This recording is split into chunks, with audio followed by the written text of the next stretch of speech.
call be suspended. Without objection. Mr. President, last week I came to the floor to talk about how the President's economic policies are failing to serve the lower and middle-income Americans he claims are his priority. The President talks about wanting to give American families, quote, a little more breathing room, end quote. But his big government, big spending policies are taking away Americans' breathing room. His cash-strapped families struggling with the effects of the President's historic inflation crisis can attest. Well, today, Mr. President, I want to talk about another set of the President's policies that aren't serving Americans, and that's the President's energy policies. Since the day he took office, President Biden has pursued an agenda that is hostile to conventional sources of energy, namely oil and natural gas. He set the tone on his very first day in office when he canceled the Keystone XL pipeline, an environmentally responsible pipeline project that was already underway and that was to be paired with $1.7 billion in private investment in renewable energy to fully offset its operating emissions.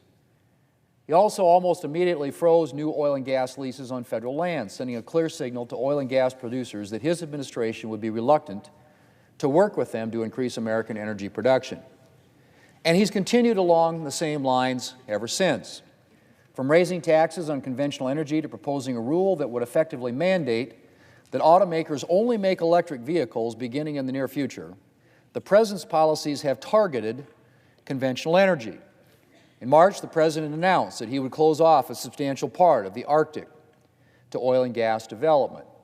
And in the same week, his Environmental Protection Agency finalized a rule, its so-called Good Neighbor Rule, that threatens to close a number of fossil-fueled power plants. So why is all this a problem, Mr. President? After all, members of both parties support alternative energy technologies. Why are the President's efforts to shut down conventional energy production a problem?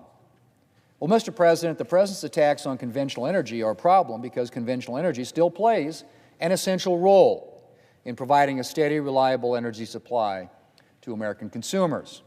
No matter how much the White House might wish it weren't the case, the technology to fully transition the United States to clean energy simply doesn't exist yet. And all the Green New Deal anti-conventional energy policies in the world can't change that basic fact. What the President's Green New Deal anti-conventional energy policies can do, however, is jeopardize our nation's energy supply and drive up prices for American consumers. Americans know the energy price hikes of the Biden administration all too well. From restricting oil and gas production to imposing tax hikes on conventional energy, President Biden's energy policies have driven up Americans' energy costs.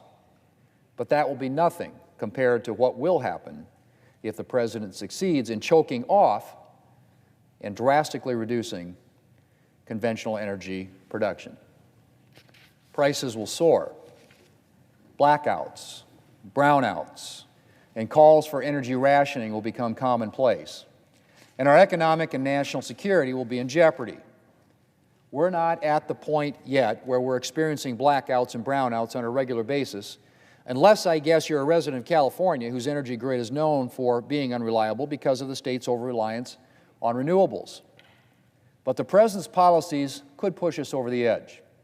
Mr. President, in February, the PJM interconnection, which manages a substantial part of Eastern America's electric grid, released a report warning that fossil fuel plants are being forced to retire at a faster rate than new renewables can be brought online at a rate of roughly 2 to 1. In other words, Mr. President, we're rapidly approaching a situation where we simply don't have the ability to keep up with electricity demand. And as the report underscored, that situation is being driven by anti-conventional energy policies. The Wall Street Journal, which weighed in after the PJM report was released, noted that, and I quote, "Most projected power plant retirements are policy-driven," end quote. That's what the report says. In other words, power plants aren't closing because they've reached the end of their operating life. They're closing because of policies designed to discourage conventional energy.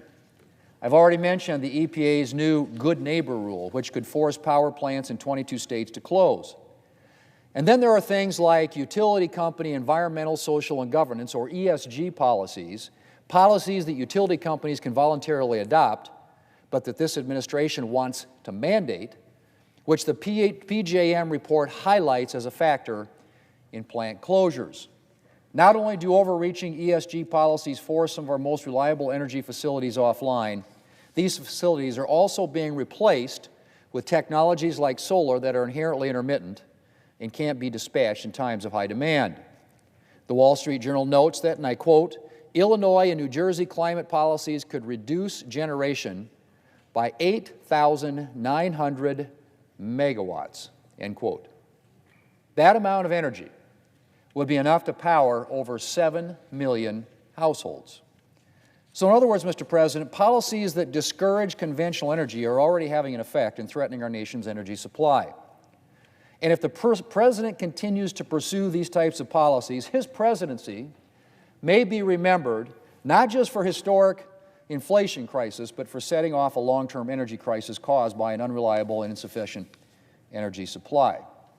Mr. President, instead of trying to bring about a clean energy future before we have the technology to get us there, the President should be pursuing an all-of-the-above energy policy, an energy policy that embraces the full spectrum of available energy sources, both renewable and conventional.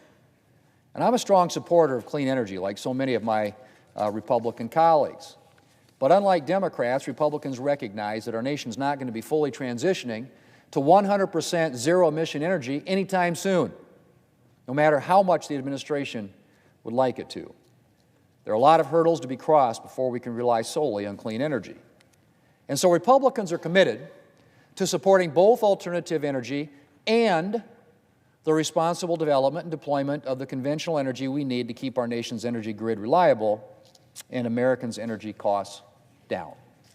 For evidence, you need look no further than the energy legislation recently passed by the Republican-led House of Representatives, which would advance both responsible conventional energy development and clean energy technologies. Predictably, the Senate Democrat leaders declared this legislation, quote, dead on arrival in the United States Senate. But Democrats are so beholden to the radical environmental wing of their party that anything that doesn't adhere to their Green New Deal orthodoxy isn't up for discussion.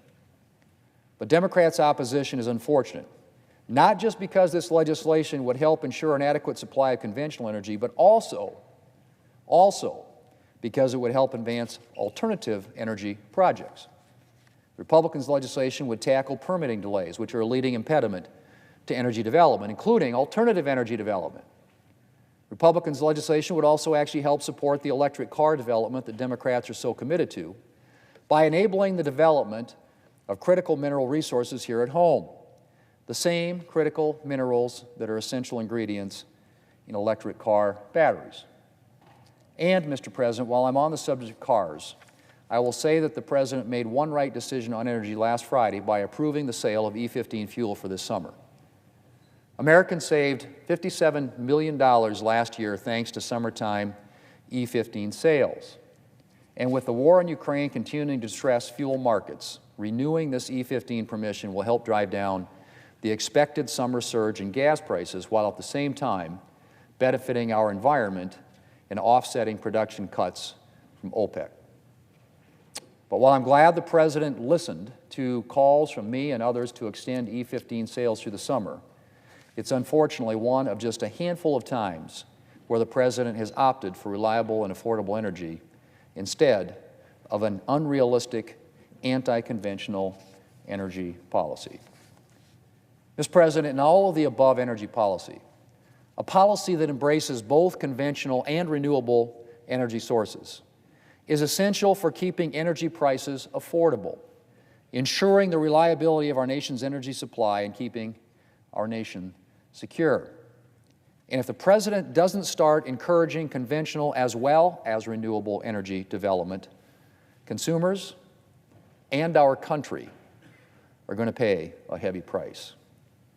The President has already ensured that he will be remembered for a historic inflation crisis. He should make sure that he isn't remembered as the instigator of a future energy crisis as well. Mr. President, I yield the floor.